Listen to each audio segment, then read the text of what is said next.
And now, here are your hosts, the Schnitzel Boys. Yeah, the bigger issue I want to talk about Yes. is New York Red Bulls dying? Is the ownership killing the club? I think that's the topic I'd love to talk about. I was gonna bring that up. Because last week you had a very passionate defense of or you were saying how you appreciate the way that the Red Bulls run their operation, and there's definitely, as an outsider, and I mean, obviously, we won and all that. So I don't want to. I don't want this to just be a gloat fest. I think there is. The other thing was, there were very few people at that game. Right. At very this, few people. On a Saturday in a playoff situation. I don't know the numbers, but I think there were probably people on Citi Field tonight. And there was it looked like 5,000 people showed up. I don't know. Maybe it was probably pretty. More. It was pretty. 10,000, It was pretty like, sparse. Yeah. Yeah. And the other thing that we learned today, when the MLS Player Association released their annual salary info release, which usually they do early in the year, right? I was sort of surprised. Did they release that today? They released that today, and the lowest spending team by a fair margin, yeah, it's us. are the New York Red Bulls. 2 years in a row. So I think same last year too. I think it's a legit question. It's clear. So two things. I'm still all about our academy. Like that. That's a separate soapbox. MLS is what, 29 clubs now with St. Louis coming in. 29 clubs. Yeah. That's another. Anyway, I have another. And how many of them are known for developing domestic talent? 4, maybe 5, right? So that's a difference. Is that true? Yeah. Okay. When you think of, I understand, I understand there's exceptions every now and then. But as far as clubs that create players, it's the New York Red Bulls, FC Dallas, and then 1 or 2 others. I really go think of New York Red Bulls and FC Dallas, But we have a few. I know NYCFC's got a couple. LA Galaxy used to be really good at it. They haven't been great at it lately, I don't think, but they used to be really good at it. But it's 29 clubs. There's no relegation. All clubs should be just developing talent left and right, in my opinion. That's true. Right? What's the deal? Why are you bending over backwards to sign people from Romania's second division? Just hire an American. You know what I mean? That's a different soapbox. No, that's fair. I'm with you. Like San Jose. I don't know. It's just like they're just finding these players left and right from God knows where they find these players from. And it's like, just find an American player and train him a little bit. I don't know. What's the point? But, I don't want to talk about that now. So New York Red Bulls does that really, really well. However, I think they do it out of necessity, which is fine. You should have that necessity. But the New York Red Bulls used to have a better balance. They used to. There was the Thierry Henry, Tim Cahill years. That's when they really cared. That's when they paid for money. Then they stopped. And they wanted to change the way they did things. They were really inspired by Real Salt Lake, and they wanted to do the way Real Salt Lake way. And I respected that. But so then they brought it, Bradley Wright Phillips was performing well, and guys like Danny Royer. They did a really good job bringing in a lot of young domestic talent. They found Aaron Long off waivers from USL or something. And there was a guy named Mike Grella, who was this European journeyman that they found. That they did a really good job balancing youth and senior players. Nutmeg Frank Lampard. Right. And Mike Grella, who's now an analyst for CBS Sports, I think, which is so good for him. He's going to media. They had a great balance of youth players and like solid professional senior players. They're not stars, but they're senior international players. And then what we've seen, and they would win. They won with them. They won 3 Supporter Shields, 13, 15, and 2018. They won a Supporter Shield as recently as 2018. Since then, though, they've gotten rid of the senior players, and they're just not spending money on anyone. Mm-hmm. And transfer windows start and end with us signing no one. maybe loaning in some obscure player they could get their hands on, like an Eloios Manuel. And these are clearly decisions made, I think, from the office. And if I didn't know any better, I'd say Austria isn't returning their calls. So they're like figuring it out with the money that they have. They're like, we have MLS money, let's figure. It's them trying to problem solve. That's what it looks like to me from an outsider. We have this new sport director who just came in. If this following off season isn't a major overhaul where they're bringing in a lot of good senior players, proven players, then it just seems like Austria wants this club to just limp on, and they don't really care. They're like, they just want to cost as little as possible. You know what I mean? It seems like they don't really care if like here in LA, $220 for a playoff game. It's packed. The Red Bulls, I probably could have gotten that same for $5 because no one. Oh yeah, they did these last ditch efforts at the grocery stores in New Jersey. To offer them special tickets in the area. Every year it's the same thing. They don't sell at all. And then towards the end of the year, they do these last-ditch cheapo efforts. And people just weren't buying it this year. And unless they're playing NYCFC. That's the time when everybody shows up. Those games are always packed. And, yeah, but the local, they're advertising to New Jersey locals who maybe went to a game but don't really care. You know, they have alienated their fans year after year after year. And after this last game, there was a big open letter on the Facebook Red Bull forum where a guy is just like, this is my letter I sent to my ticket rep. He's like, I pay year after year after year season tickets, but you don't show up and you don't use our money. You don't spend our money. So I don't know what you're doing with our money. He's like, I'm not interested in coming anymore. Bye-bye. And and that's just been happening. So many when I was there in the mid-10s, let's say, stadium was pretty full. And we were winning and things were fun and people were into it. It was definitely it used to be busier, yeah, for sure. Since then, NYCFC came into town to take some fans. Red Bulls did nothing. They didn't care. And then in addition to that, they've just let their club die. They've just let the fans go away. They spend no money on players. It's like they're treating it like a USL team. Like they think they're one of the only owners that have no interest in winning MLS Cup. It's like they just don't care. They've got that German mentality I talk about, where it's like they care more about the bottom line of their player business than actually putting a championship team together to win a championship. And I'm seeing that in droves in New York. And I'm telling you, I've been there. It's hard to disassociate from the New York Red Bulls.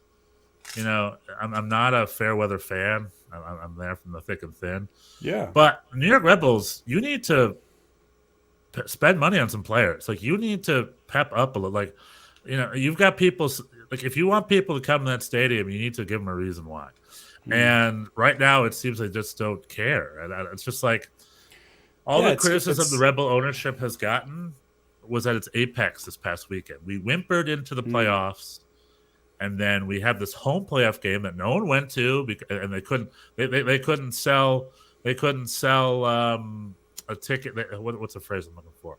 They couldn't sell gas to a car that had no gas. And I'm making that up, but they couldn't sell water. Couldn't sell water in the desert. 100%. They couldn't sell water to a thirst guy in the desert. No one wanted to come.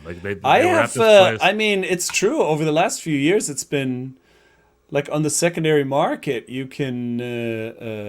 I mean, I would do that sometimes when there was a good game because I enjoy that stadium and I like watching soccer. And you could buy, a club seat.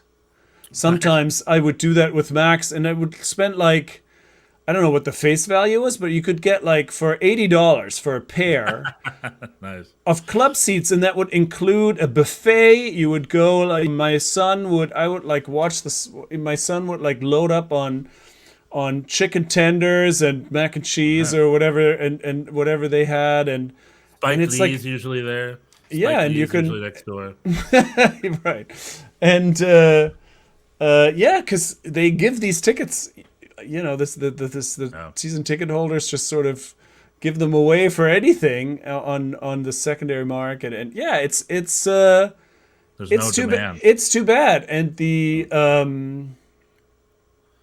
I used to go. It used to always be cheap, which I like, by the way. I'm not like I have been shocked that moving to LA, tickets just doubled in price at least. Right. Like I can't get an LAFC for under $50. And to me, as a New Yorker, I used to go to New Jersey games for under $20, no problemo. Oh, for sure. It's like it's great. Like I'm happy that it's successful. I don't like how expensive it is. LAFC should build a bigger stadium. I think stadium. I think they can sell it. Galaxy games is still relatively reasonable. For $25, you can get a beer and a seat. That's nice. So I appreciate that. But like, I don't. It is. I do miss those old days. But now it's just sad. Now it's just like, well, there's absolutely no demand, and it seems like no one at New York Red Bulls cares. It seems like they just don't care. It seems like it's like they're not motivated. I got a phone call 4 or 5 years ago. I went to an LA Galaxy game once, and I get emails and calls from the ticket reps all the time. Which is annoying, sure. But whatever. They're on point. The New York Red Bulls called me once 4 or 5 years ago, and this was an office in Wisconsin or Minneapolis, I want to say, somewhere. And it was an MLS ticketing office, not a Red Bulls ticketing office, built for underperforming teams. So a guy in Wisconsin calls me to see, like, hey, how can we get you to the Red Bulls again? And I'm like, you're from Wisconsin? Who are you again? He's like, oh, yeah, we're an MLS ticketing office, and we're here to help clubs out. That essentially they're an office built by the league to be there to help out the absentee owners. You're like, that was like an NGO going to a third world country for economic development. They're helping. Yeah, exactly. That's 100% what it is. And it's like LA Galaxy doesn't need this office in Wisconsin to sell their seats. They have their own thriving office. You know what I mean? Yeah. So probably NYCFC, same thing. They have their own reps who are doing their own thing. I think, I mean, if we, when or if whatever we ever build a stadium in the 5 boroughs, I expect that to be full every time or close to it. You should. New York City should be able to fill a 50,000 seater stadium with soccer. I don't know why it wouldn't. I mean, I'm telling you, this LAFC stadium is too small. They need more seats. They should put another 10,000 seats in there or something. I would like that, personally. I just don't understand why all these stadiums have to be 25,000 seaters. It's like, make a 35,000 seater and sell it. Seattle could probably pull that off. Toronto could probably pull that off. Yeah, but also nice to have, nice to keep it small and have a good atmosphere. I don't know. Oh, yeah, only if it's full. I would not want to build an empty stadium. Right. I'm just saying, when they talk about the NYCFC stadium, I think it's always in the 25,000 range. Right. I don't think they're going to build some kind of gigantic place, which is great. I mean, and Red Bull Arena is great in that sense. It's a great stadium. It's a beautiful stadium. I love Red Bull Arena. Yeah, and it used to be busier. And the location is not. It's fine. It's the same. It's easier to get there than to get to the Meadowlands, I'd say, because it's the PATH train goes right there and back. I never had any issues going to the stadium, even coming in from Brooklyn. Yeah, now that there's the new PATH train station, the old PATH train station was pretty was a bit difficult, but that's been fixed. Yeah, it's not a bad commute either. You can go to Newark Penn on the New Jersey Transit, just walk the 10 minutes. That's perfect. Yeah, the last time I did that, somebody threw themselves in front of the train. That was upsetting. Anyway. But that's a New York special. That happens. It doesn't happen every time. It happens not all the time, but it happens. Oh my God! That's not the New York Red Bulls' fault. Come on now, you're like a guy. No, I'm not going back. I'm not every time. I'm not going back to Newark Penn though. I'm like scarred from that. But anyway, yeah, you could do that. That's happened to me on the subway at least 3 times, though. That happens. 3 times? Somebody. That's never happened. Yeah, it happens all the time. And it pisses me off. Never happened. Oh my God. Because in New York City, we're late. And if some schmuck throws himself on the train, so it's like, inconsiderate. Man, go do it somewhere else. Leave it. We're commuting, man. We don't care about your problem. You want attention while you're Exactly. Anyway, that's horrendous. This had never happened to me before. I've lived in New York for almost 30 years. But you're a drivey boy. You drive. I haven't always been. I'm right. Anyway. I took the subway during more depressing times like this. But here in LA next season, the opening game for the Galaxies versus LAFC at the Rose Bowl, 90,000 people. That's going to be huge. I'm definitely going to be there, and we'll see how many people they can fit in that stadium. And it'll also be a good clue on the zest, But the LAFC here in LA, LAFC and LA Galaxy, full stadiums, beautiful stadiums. They both have their own stadiums. You see jerseys around. I could talk LAFC with people at work. The zest is here. It's around. Yeah. So it's nice. It's nice that LA's That's definitely not the case in the same way here in New York. It's not like people are Angel City FC is a thing here. Oh yeah, The women's team, that's a big deal. And right down the street we got San Diego Wave, which is also a women's team. It's breaking attendance records. SoCal is a great soccer hotbed. So yeah, it's happening. Yeah. But anyway, so it's just the New York Red Bulls. Start showing that you care, because if you don't, what are they going to do? Sell the club? The club's dying. I don't know what to do. It's so sad to see them whimper into a playoffs with no players except for a bunch of youth players they have to play, and then in front of an empty stadium, and then lose 2-1 to the team that got wooden spoon the last 2 seasons. Yeah. Nothing against Cincinnati. They've had a good year. They're doing well. They got a great front three. Yeah, they play well, and yeah. But it was a little.